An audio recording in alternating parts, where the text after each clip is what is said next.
Fala galera, tudo bem? Rui aqui. Vamos continuar o nosso estudo de história antiga. A gente vai mais uma vez falar da Sicília, né? Agora, período de queda dos tiranos, né? E a hegemonia de Siracusa.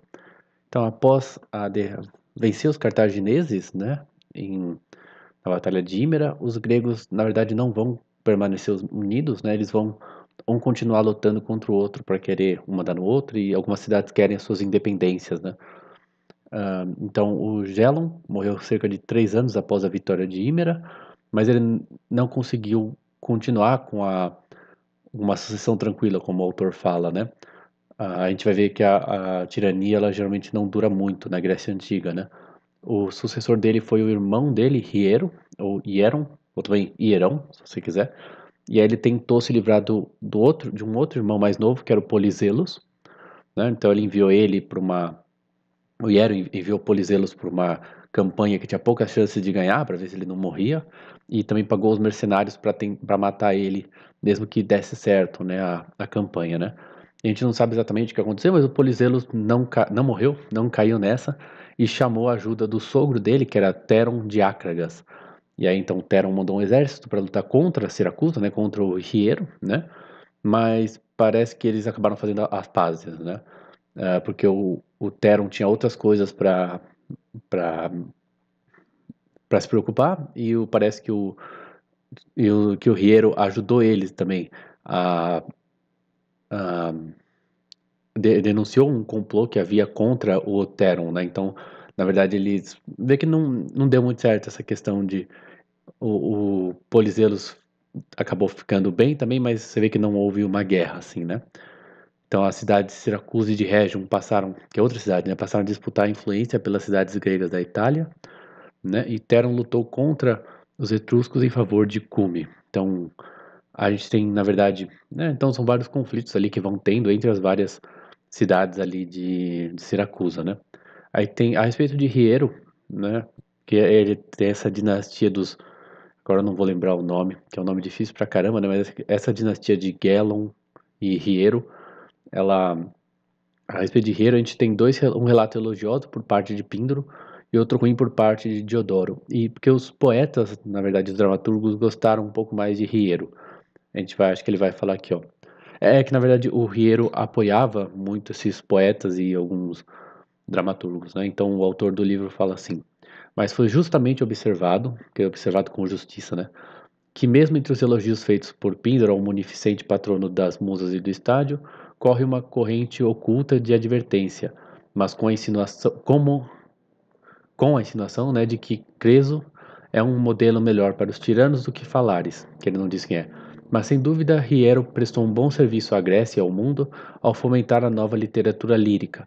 Então, que teve vários poetas, tipo o Simonides também, né, que foi quem interveio em favor da paz na batalha contra o Teron, né, comentar a nova literatura lírica, nem deve deixar de mencionar que o fundador da comédia grega, que é Eurípides, foi gentilmente acolhido em sua corte, e o maior mestre da tradição grega não apenas viu encenado em Siracusa seu drama retratando a Grécia triunfante sobre a Pérsia, com essa também compôs uma peça cujo título é clara homenagem ao fundador de Etna, que se eu não me engano, é o próprio Riero, né? Então você vê que os artistas gostavam dele, assim, né? É interessante que os tiranos tinham um pouco disso, né? De ter uma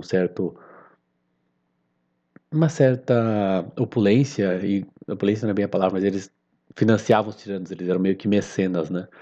Que eles tinham dinheiro deles e eles gostavam de apoiar esses caras, tipo, para se promover, né? Que ele falava que ele tinha na corte dele alguns caras melhores artistas da Grécia, né? Então era isso. Mas a tirania não dura muito. Então os sucessores tanto de Teron quanto de Hiero não foram malfadados, como diz o livro. Então o filho de Teron, que foi Trasídios, governou com a ajuda de mercenários e tentou atacar Siracusa, mas Hiero venceu ele, né? A guerra foi um recorde de violência entre os gregos. Trasídios teve que fugir para Mégara da Grécia, não a da Sicília, onde foi julgado e executado. Ácragas e Hímera passaram então para Siracusa. Aí Hiero morreu em 466, e aí a questão fica um pouquinho complicada, eu não entendi direito o livro, tá? Porque aí vem o quarto irmão, né, dessa dinastia, que era o Trasíbulo, né? E é o seguinte, o filho do Gelon, né, que era o Gelon foi o primeiro irmão, né? Foi Gelon, Riero, aí o Polizelo foi, né, ficou lá com o sogro dele, o Theron, se eu entendi direito, e a dinastia passou pro quarto irmão, que é o Trasíbulo, né? Só que então, o filho do Gelon, que era o primeiro tirano, né, já era maior de idade, e os guardiões deles, né, que eram os cunhados dele, iniciaram um movimento para colocá-lo no poder. Mas por algum motivo, que o livro não explica direito, né, essa luta acabou se transformando numa luta contra a tirania como um todo. Quer dizer, eu acho que eu dei uma olhada no chat GPT, falou que, na verdade, teve uma junção entre forças aristocráticas e democráticas, né? Talvez esses sogros de Gelon fossem pessoas da antiga aristocracia, né? Então eles não gostavam da tirania como um todo. Pode ser, né? Às vezes tem tipo uns caras que apoia a tirania, sim, mas também é meio contra, porque era da antiga aristocracia, né? Então não ficou muito claro. Mas a queda do Trasíbulo, né? Ele vai ser derrotado, vai representar a queda dessa tirania em Siracusa, né? Desse período. Depois acho que tem uma outra tirania de Dionísio de Siracusa, mas por esse período vai acabar a tirania em Siracusa.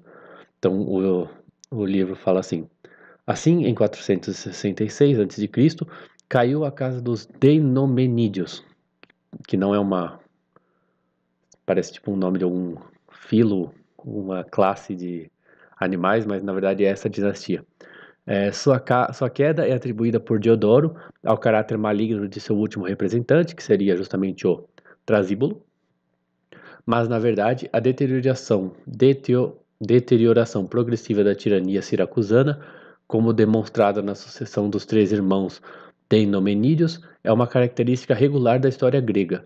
O governo do primeiro tirano é tolerado e até bem-vindo, pois liberta a massa de cidadãos da expressão oligárquica ou da ameaça estrangeira. Então, como os cidadãos estão meio que se ferrando, eles apoiam o tirano e o tirano consegue liderar, né, o povo, e o povo tipo, gosta do primeiro tirano. Mas com o seu sucessor, o ódio grego normal, a autocracia, renasce e o tirano não tem que basear seu governo no medo e na força. Às vezes nos estrangeiros também, nos mercenários. Né? É provável que Trasíbulo não pudesse, mesmo com as melhores intenções, ter conquistado a boa vontade concedida a Gelon. Na política, o livro Política de Aristóteles, a tirania em Siracusa, que se estima ter durado 18 anos, é mencionada como um exemplo de duração extraordinária. Então você vê que as tiranias não duram tanto assim, né? Tipo 20 anos, que é relativamente pouco, né? Pensar ali num povo, né? Quer dizer, uma monarquia às vezes consegue durar centenas de anos, né? Então, segundo Diodoro, a queda de Trasíbulo marca o início de um período de liberdade e prosperidade para a Sicília. Porém, os mercenários trazidos por Gelon ainda estavam em Siracusa e eram mal vistos como uma ameaça pelos cidadãos. Passou-se uma resolução contra os mercenários e, em resposta, esses partiram para a força, né? Então começou uma espécie de guerra civil. A vitória dos cidadãos, algo a vitória foi dos cidadãos. Algo parecido ocorreu nas outras cidades, que também essa dinastia governou por várias cidades, né? Então, eles tinham um pouquinho de Siracusa, até Ímera, né? Os caras estão sempre brigando, né? Os vários tiranos e um colocando uma, algo, ó, tipo, vão dominando cidades e um vai conquistando as do outro, né? Então, às vezes eles são até parentes, né? E os mercenários foram expulsos para as outras cidades. Só que como a Siracusa é tipo a maior cidade, né? Essa é o centro, né? Digamos assim, a cidade mais importante.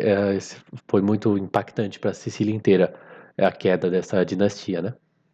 Então, pelos próximos 20 anos, os ciclos vão tentar dominar os gregos e vão chegar muito perto de consegui-los.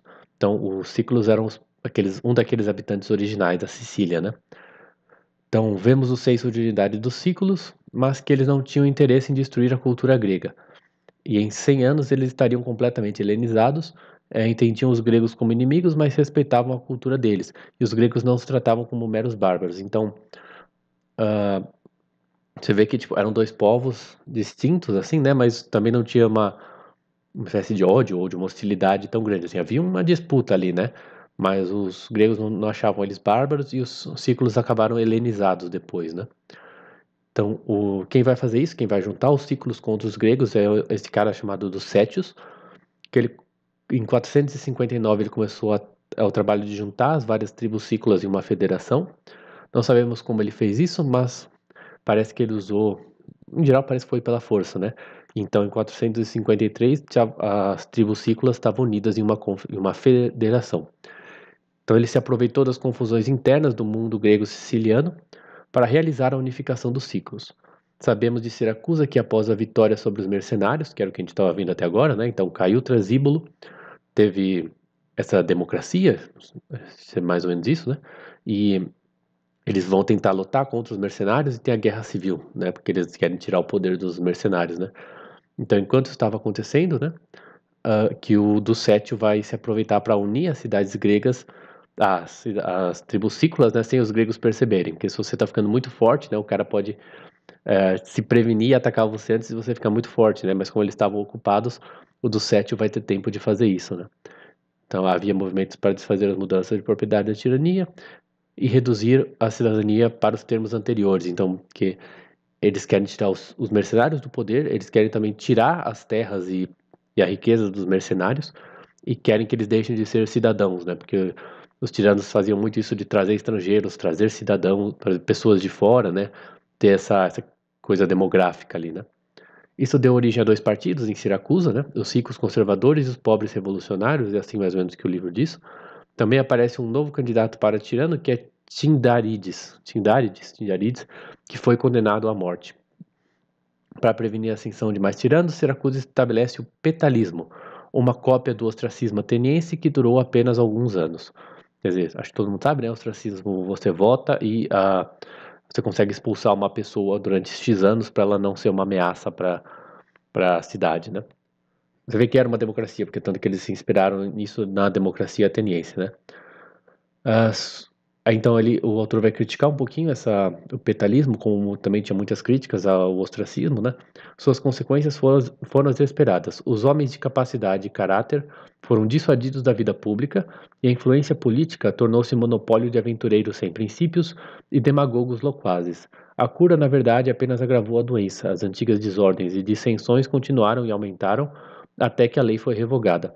Que era tipo na verdade não tinha um julgamento, né? Assim, você, todo mundo votava e expulsava alguém. Então, você conseguisse difamar a pessoa, né? E fazer a eleição, todo mundo votava. A maioria. Em Atenas, acho que, na verdade, assim, a pessoa mais votada era expulsa. Você não precisava nem ter a maioria votando contra você, né? Então, era bem assim, tipo, e se o cara fez algo errado? Não, mas todo mundo votou nele, né? Então ele é expulso, né? Porque consideram ele uma ameaça. Outra distinção para Siracusa foi distração, foi a presença de piratas etruscos e uma guerra no oeste da Sicília. Então, após um ano, os sucessos de Ducétios foram desfeitos. Ele entrou em Siracusa pela manhã, teve vários conflitos, né? Ele começou a tentar atacar Siracusa, né? Teve a batalha, eu acabei encurtando, né? Mas então ele junta as tribos cícloas e começa a tentar conquistar os gregos, mas a partir de um certo momento ele começa a ter reveses e começa a perder essa guerra, né? Ele entrou em Siracusa pela manhã e se atirou como um suplicante nos altares da cidade. Ele foi poupado, sendo mandado para um exílio em Corinto. A narrativa de Diodoro, que é um historiador, né, um pouco tempo depois, fala que Ducétio voltou para Siracusa 4 anos depois, violando um acordo entre eles. E aí Ducétio morreu em 440 ou 439. É meio estranho porque, na verdade, o livro vai falar que ele fugiu não fala como que ele saiu de Siracusa, foi para uma outra cidade, depois voltou para Sicília. Então, basicamente isso. Tem